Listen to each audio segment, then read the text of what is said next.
Introduction. Hey kids, we have learned so many things about plant. Now we are going to learn mineral nutrients for growth and development and perform other essential activities for plant. A plant takes most of the nutrient required for metabolic and other activities from the soil. Soil provides the place for roots to fix and grow. It holds water in which the soil nutrients are changed into ions, which is the form that plant can use. For example, potassium helps in opening and closing of stomata. With the availability of all essential nutrients, a plant can survive very well. So, throughout this module, we will learn essential nutrients for plants. Objectives. At the end of this lesson, you will be able to know mineral requirements of plants, discuss essential mineral elements, describe role of macro and micronutrient, explain deficiency symptoms and essential elements, discuss toxicity of micronutrient, explain mechanism of absorption of elements, give idea of translocation of solutes, explain metabolism of nitrogen. Methods to study the mineral requirements of plants. As the population of the world is growing constantly, so we need more reliable ways to meet the demand of food. One such technique is hydroponics. Hydroponics is a technique of growing plants without soil in water containing dissolved nutrients. Advantages of hydroponics. Plants can be grown anywhere. Controlled plant growth and water and nutrients are conserved. Essential mineral elements. The essential elements are nitrogen, phosphorus, potassium, calcium, magnesium, sulfur, boron, chlorine, iron, manganese, zinc, copper, molybdenum, and nickel. Criteria for essentiality. An element is considered to be essential if the plant is not able to complete its life cycle in the absence of element. The element is not replaceable by any other element. The element is directly involved in metabolism of plant. Criteria for essentiality. The elements can be divided into two broad categories. They are macronutrient, micronutrient. Macronutrient. The nutrient which are present in the tissues of the plant in high amount. Some of the macronutrients are nitrogen, phosphorus, and potassium. Nitrogen is a major component of protein, chlorophyll, and other enzymes that are essential for plant life. Phosphorus is necessary for seed germination, protein formation, and almost all phases of growth and metabolism in plants. Potassium is necessary for formation of sugars, carbohydrates, protein synthesis, and division of cell in roots and other parts of the plant. Micronutrient.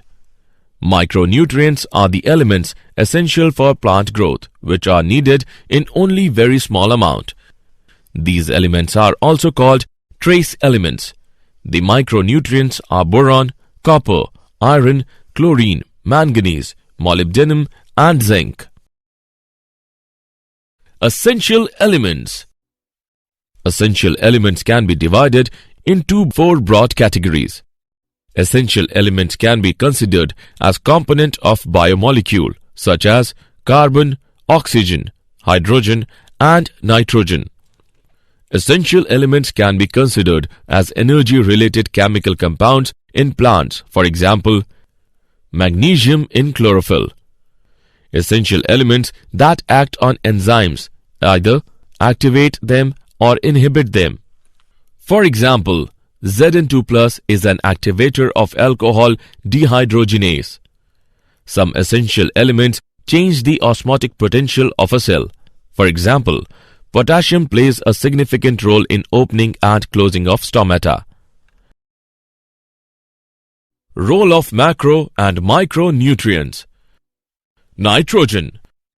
This element is required in the highest amount and it is absorbed as ammonium ion, nitrate ion and nitrite ion. It is required for meristematic tissues and the metabolic active cells. It also helps in formation of protein, hormones and nucleic acids, etc. Phosphorus. It is absorbed in the form of phosphate ions by plants. It is part of cell membrane, some proteins, nucleic acids and nucleotides and required for all phosphorylation reactions. Potassium. It is absorbed in the form of potassium ions. It plays important role in opening and closing of stomata and cell division. Calcium. It is absorbed by the plants in the form of calcium ions. It enhances water movement in cells and is necessary for cell growth and division. Calcium is immovable. Once deposited on plant tissue, there is a constant supply for growth. Magnesium. It is a structural component of chlorophyll molecule and is required for functioning of enzymes in plant to produce carbohydrates, sugars and fats. It is essential for the germination of seeds and used to formation of fruits and nut. Sulfur. It is a structural component of amino acids, vitamins and enzymes. It gives flavors to many vegetables. Iron. It is absorbed by the plants in the form of ferric ions. It is necessary for many enzymes function and act as catalyst for the synthesis of chlorophyll. Manganese.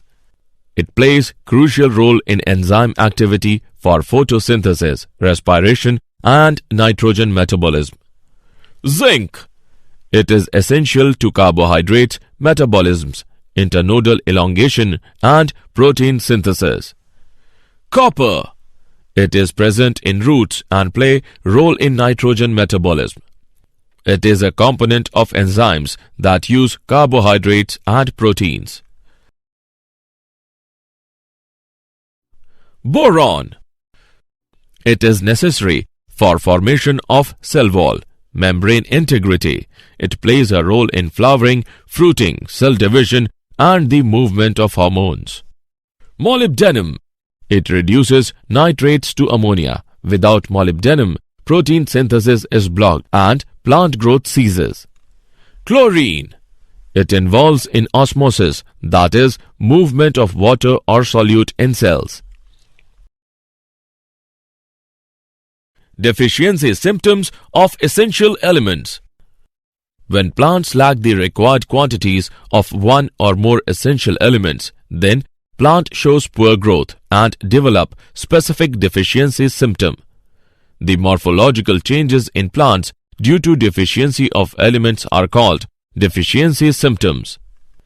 Important deficiency symptoms are chlorosis, abnormal condition of green plants in which the stems and leaves turn pale green or yellow. The yellowing is due to a reduction in the levels of the green chlorophyll pigments. It may be caused by a number of factors. Deficiency of magnesium, iron or manganese is a common cause. Deficiency symptoms. Necrosis. It is the localized death of tissue of leaves. The death of tissues may spread to entire leaf. The deficiency of calcium results in necrosis of young meristematic regions, such as root tips or young leaves. Stunting. The growth is retarded.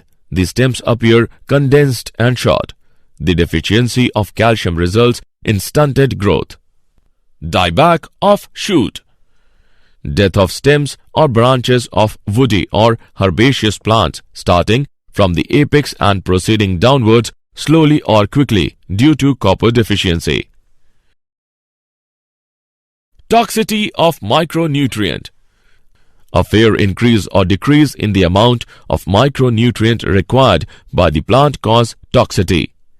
The symptoms of toxicity are difficult to identify. The toxicity levels of one element differ with different plant species.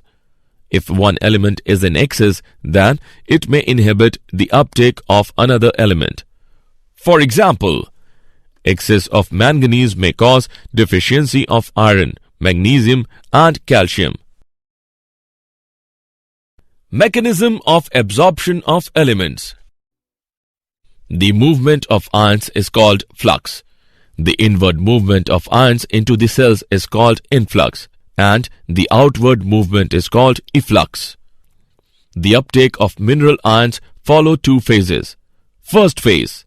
Plant tissues kept in mineral solution. Mineral ions move into the outer cells rapidly, the apoplast. Second phase. Mineral ions move slowly into the inner space, the symplast. It is an active process and metabolic energy is utilized. Translocation of solutes. Translocation is the movement of mineral salts from one region to another. Through xylem, mineral salts are translocated from one part of the plant to another. Soil as reservoir of essential elements. The elements present in soil in several chemical forms. Elements can be dissolved in soil solution as ions. They may be bound in insoluble forms. As elements change their form in soil, so a dynamic equilibrium exists that shifts according to the soil conditions, including concentration of different ions, pH, and aeration of the soil. Soil also contains nitrogen-fixing bacteria, other useful microorganisms. It also holds water. Metabolism of nitrogen. Nitrogen cycle. All life on Earth requires nitrogen compounds, for example, proteins and nucleic acids. Nitrogen cycle involves the following steps: nitrogen fixation, ammonification, nitrification, denitrification. Nitrogen fixation. The process of conversion of nitrogen into ammonia or other nitrogen compounds is known as nitrogen fixation. Lightning and ultraviolet radiation provide energy to convert nitrogen into nitrogen oxides like N2O, NO, and NO2. Nitrogen cycle. Ammonification. The process by which organic nitrogenous compounds are decomposed to produce ammonia is known as ammonification. Nitrification. Nitrification is the process of converting ammonia first into nitrite and then into nitrate. 2NH3 plus 3O2 gives 2NO2 plus 2H plus 2H2O. 2NO2 plus O2 gives 2NO3. This process is carried out by soil bacteria that are chemoautotrophs. Ammonia is oxidized into nitrite by Nitrosomonas and Nitrococcus. Nitrite is oxidized to nitrate by Nitrobacter. The nitrates are absorbed by the plants and reduced to nitrites. Denitrification. It is the process of conversion of reduction of the nitrates into free nitrogen. It is carried out by the bacteria like Pseudomonas and Thiobacillus. Biological nitrogen fixation. Biological nitrogen fixation is the process in which atmospheric nitrogen is reduced to ammonia by living organisms in the presence of nitrogenase. The nitrogen-fixing bacteria may be free-living or symbiont. Free-living nitrogen fixers are Azotobacter, Bergeringia. Both are aerobics, whereas Rhodospirillum is anaerobic. Cyanobacteria such as Anabaena and Nostoc are also free-living nitrogen fixers. Symbiotic biological nitrogen fixation. The classical example of symbiotic association is legume-bacteria relationship. Leguminous plants have root nodules in which the symbiotic bacteria Rhizobium fix atmospheric nitrogen into ammonia. The ammonia is subsequently available for many important biological molecules such as amino acids, proteins, vitamins and nucleic acids. Frankia is free-living bacteria in soil which can also fix atmospheric nitrogen. Nodule formation. When the root hair of a leguminous plant comes in contact with rhizobium, it becomes curled or deformed due to the chemicals secreted by the bacterium. The rhizobia enters into deformed root hair and proliferates within the root hair. The plant responds by forming an infection thread that grows inwards to deliver the bacteria to the tissues. The nodule establishes contact with the vascular tissues of the host for absorption of nutrients. The formation of root nodules and nitrogen fixation occurs under the control of genes of legumes and genes of bacteria. The reaction occurs is nitrogen plus 8 electron, 8 hydrogen ions plus 16 ATP gives 2 NH3 plus hydrogen plus 16 ADP plus 16 Pi. Fate of ammonia. The ammonia formed by nitrogen fixation is used for the synthesis of amino acids. There are two processes by which amino acids are synthesized. Reductive amination. Ammonia reacts with alpha-ketoglutarate acid and forms glutamic acid. Transmination. In this process, the amino group is transferred from one amino acid to the keto group of a keto acid. Did you know? Plant roots are surrounded by thousands of bacteria and fungi living in the soil and on the root surface. Plants use their defense system to identify beneficial microorganisms. For example, when the plant detects a chitin molecule that is secreted by rhizobium, soil bacteria formation of root nodule occurs. Rhizobium bacteria are allowed to enter and colonize in the symbiotic organs and they produce nitrogen for the plant. Summary. Let us summarize what we have learned. Hydroponics is a technique of growing plants without soil in water containing dissolved nutrients. The two broad categories of element are macronutrient and micronutrient. The nutrients which are present in the tissues of the plant in high amount are called macronutrient. The elements needed in low amount are called micronutrient. Abnormal condition of green plants in which the stems and leaves turn pale, green or yellow is called chlorosis. The localized death of tissue of leaves is called necrosis. The retarded growth of the plant is termed as stunting. A fair increase or decrease in the amount of micronutrient required by the plant causes toxicity. Translocation is the movement of mineral salts from one region to another. Nitrogen cycle involves nitrogen fixation, ammonification, nitrification and denitrification. Biological nitrogen fixation is the process in which atmospheric nitrogen is reduced to ammonia by living organisms in the presence of nitrogenase.